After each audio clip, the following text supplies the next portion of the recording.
365 ਸਤਿ ਸ਼੍ਰੀ ਅਕਾਲ।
ਉੱਥੇ ਲਾਹੌਰ ਜਦੋਂ ਕੈਂਸਲ ਹੋਈ ਅਸੀਂ ਕਹਿੰਦੇ ਸਾਡੇ ਵੀ ਮੁੰਡੇ ਲੈ ਜਾਓ ਇਹਨਾਂ ਵੀ ਇੱਥੇ ਥਾਣੇ ਲੈ ਜਾਓ ਉਹਨਾਂ ਦਾ ਆਪੇ ਪਤਾ ਲੱਗਾ ਸੀ ਮੰਨਦਾ ਅਸੀਂ ਕਿਹਾ ਠੀਕ ਆ ਉਹ ਸਾਡੀ ਸੁਲਾਹ ਦੀ ਗੱਲ ਚੱਲ ਪਈ ਪੁਲਿਸ ਨੂੰ ਪਤਾ ਲੱਗਾ ਵੀ ਇਹਨਾਂ ਦੀ ਸੁਲਾਹ ਦੀ ਗੱਲ ਚੱਲਦੀ ਪਈ ਆ ਫੇਰ ਮੈਂ ਬੋਲਿਆ ਵੀ ਮਨ ਖਾਲਸ ਸਟਾਰ ਦੇ ਥਰੂ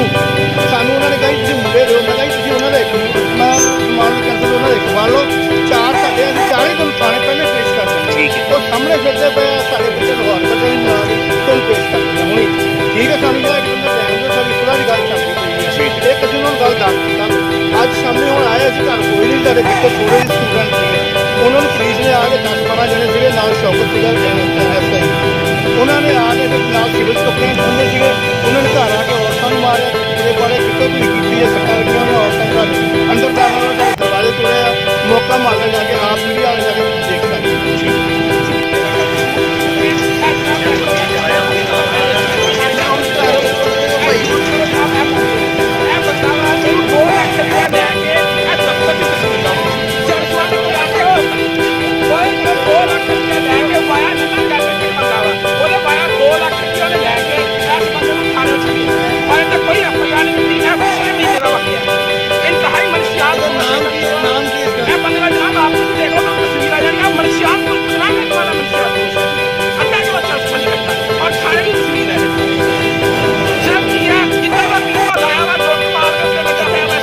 कितने बजे उन्होंने अरेस्ट किया? पता ही नहीं